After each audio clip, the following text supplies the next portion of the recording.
Here is the question. A beam of specific kind of particles of velocity 2.1 into 10 to the power 7 meter per second is scattered by a gold nuclei. Find out specific charge of this particle if the distance of the closest approach is 2.5 into 10 to the power minus 14 metre. तो देखिए student, यहां पर आपको ये जो question है ये distance of closest approach का कॉन्सेप्ट है। ध्यान से समझिए इसे कैसे सॉल्व कर सकते हो। तो first of all distance of closest approach का आपको समझना जरूरी है। डिस्टेंस ऑफ क्लोजेस्ट अप्रोच क्या होता है कि कोई पार्टिकल अगर मूव कर रहा है तो ऑब्वियसली बात है उस पार्टिकल के पास क्या होती है, काइनेटिक एनर्जी होगी। कोई भी चीज मूव कर रही है तो काइनेटिक एनर्जी की वजह से मूव करती है।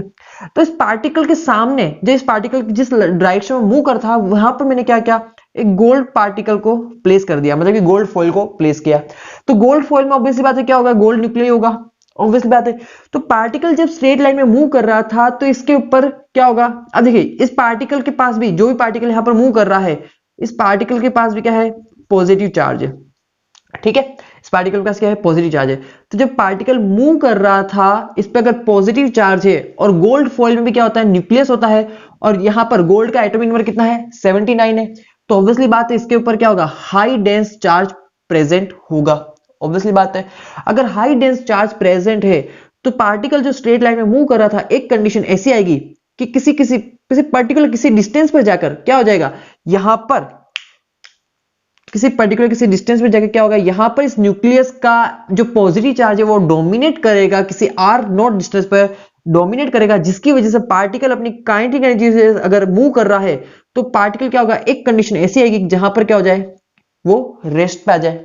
ऑब्वियसली बात है क्यों, क्योंकि पार्टिकल मूव कर रहा है, ऑब्वियसली बात है इस पे पॉजिटिव चार्ज है, सामने भी क्या आ रहा है, हाई डेंस पॉजिटिव चार्ज आ रहा है। तो दोनों के बीच में क्या होगा, ऑब्वियसली बात है रिपल्शन यहां पर एग्जिस्ट करेगा, और इस रिपल्शन की वजह से पार्टिकल की जो काइनेटिक एनर्जी है एक कंडीशन ऐसे आएगी कि आर डिस्टेंस ऐसा आएगा जहां पर पार्टिकल क्या हो जाए, रेस्ट कंडीशन पर आ जाए, और उस टाइम पर इस पार्टिकल की सारी काइनेटिक एनर्जी किसके अंदर मूव कर जाएगी, ऑब्वियसली बात है किसके अंदर कन्वर्ट कर जाएगी, पोटेंशियल एनर्जी के अंदर कन्वर्ट कर जाएगी।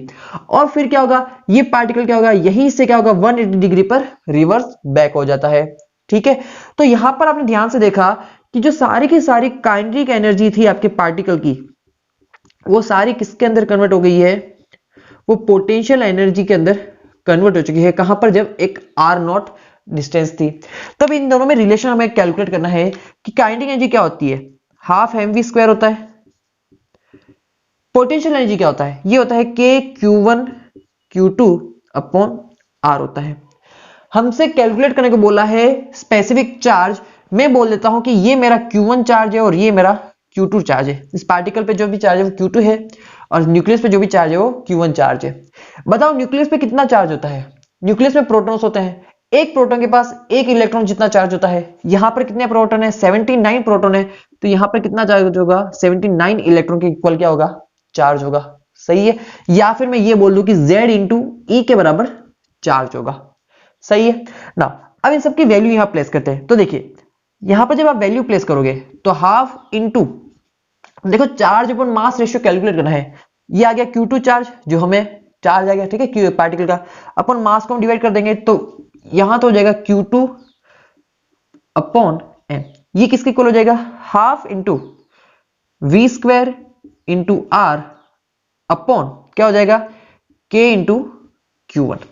अब इन सबकी वैल्यू प्लेस करते हैं। जब आप वैल्यू प्लेस करके सॉल्व करोगे इसे तो देखिए half into v square, velocity की वैल्यू गिवन आपके पास 2.1 इंटू 10 टू दी पावर 7 का होल स्क्वायर, इंटू रेडियस कितनी गिवन आपको 2.5 into 10 to the power minus 14 whole upon में k क्या होता है, परमिटिविटी कांस्टेंट, इसकी वैल्यू हो जाएगी 9 into 10 to the power 9 into Q1। बताओ Q1 किसके इक्वल है, Z इंटू ई। Z कितना है, 79 है। E बताओ एक इलेक्ट्रॉन में कितना चार्ज होता है, 1.6 into 10 to the power minus 19 coulomb के इक्वल चार्ज होता है। ये इक्वल हो जाएगा Q2 अपॉन m के। तो ये हो गया पार्टिकल का चार्ज अपॉन मास रेशियो।